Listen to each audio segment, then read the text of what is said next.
ಈ ವಿಚಾರಕ್ಕೆ ಸಂಬಂಧಪಟ್ಟಂತೆ ಇದನ್ನು ಒಂದು ತಾರ್ಕಿಕ ಅಂತ್ಯಕ್ಕೆ ತಗೊಂಡು ಹೋಗಬೇಕು, ಇದನ್ನು ಲಾಜಿಕಲ್ ಎಂಡ್ನ ಮೀಟ್ ಮಾಡಿಸ್ಬೇಕು ಅಂತಕ್ಕಂಥ ದೃಢ ನಿರ್ಧಾರದಿಂದ ಇವತ್ತು ಈ ಪ್ರೆಸ್ ಮೀಟ್ನ ಕರೆದಿದ್ದೀನಿ. ಬಿಕಾಸ್ ಒಂದು ಕಡೆ ಸರ್ BBMP ಇದ್ದಿದ್ದನ್ನು ಈಗ GBI ಆಗಿ ಮಾಡ್ಕೊಂಡಿದ್ದಾರೆ, 5 ಕಾರ್ಪೊರೇಷನ್ ಆಗು ಮಾಡ್ಕೊಂಡಿದ್ದಾರೆ. ಬಟ್ BBMPನ ನೀವು GBI ಮಾಡಿ 5 ಕಾರ್ಪೊರೇಷನ್ ಮಾಡ್ತಾ ಇದ್ದಂಗೆ ಬೆಂಗಳೂರು ನಗರ ಅಭಿವೃದ್ಧಿ ಕಾಣಲಿಕ್ಕೆ ಸಾಧ್ಯ ಇಲ್ಲ. ಬಟ್ ಸರ್ಕಾರದಲ್ಲಿ ಕೂತಿರ್ತಕ್ಕಂಥ ವ್ಯಕ್ತಿಗಳ ಮನಸ್ಥಿತಿ ಹೇಗಿದೆ ಅನ್ನೋದು ಇದು ಒಂದು ಪ್ರಕರಣದಲ್ಲಿ ಬಹುಶಃ ನಾವೆಲ್ಲರೂ ಕೂಡ ಅರ್ಥ ಮಾಡ್ಕೊಳ್ಬೋದು.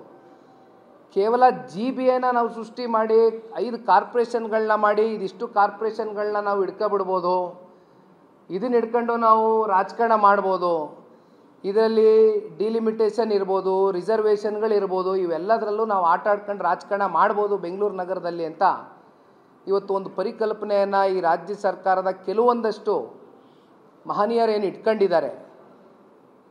ಇದರ ಹೊರತಾಗಿ ಇವತ್ತು ಬೆಂಗಳೂರು ನಗರಕ್ಕೆ 136 ಜನ ಶಾಸಕರು ಇವತ್ತೇನು ಗೆದ್ದಿದ್ದಾರೆ ಕಾಂಗ್ರೆಸ್ ಸರ್ಕಾರ. ಯಾಕೆಂದರೆ it's A single largest majority government. ಇಲ್ಲಿ ಯಾರ್ದು ಕೂಡ ಆಕ್ಷೇಪಣೆಗಳಿರೋದಿಲ್ಲ, ಯಾರು ಕೂಡ ಇಂಟರ್ಫಿಯರೆನ್ಸ್ಗಳಿರೋದಿಲ್ಲ. ಅವ್ರಿಗೆ ಬೇಕಾದಂಥ ತೀರ್ಮಾನಗಳು ಅವ್ರು ತಗೋಬೋದು. ಅದು ನಮ್ಮ ರಾಜ್ಯಕ್ಕೆ ಸಂಬಂಧಪಟ್ಟಂತೆ ಇರ್ಬೋದು, ಬೆಂಗಳೂರು ನಗರಕ್ಕೆ ಸಂಬಂಧಪಟ್ಟಂತೆ ಇರ್ಬೋದು.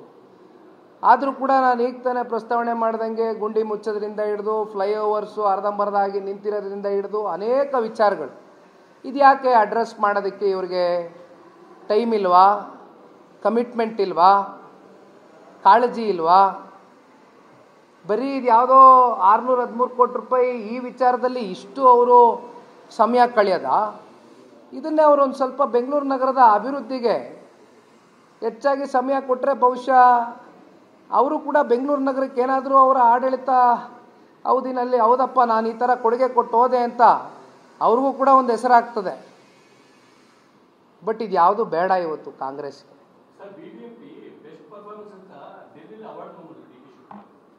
ಏನು ಸರ್ BBMP?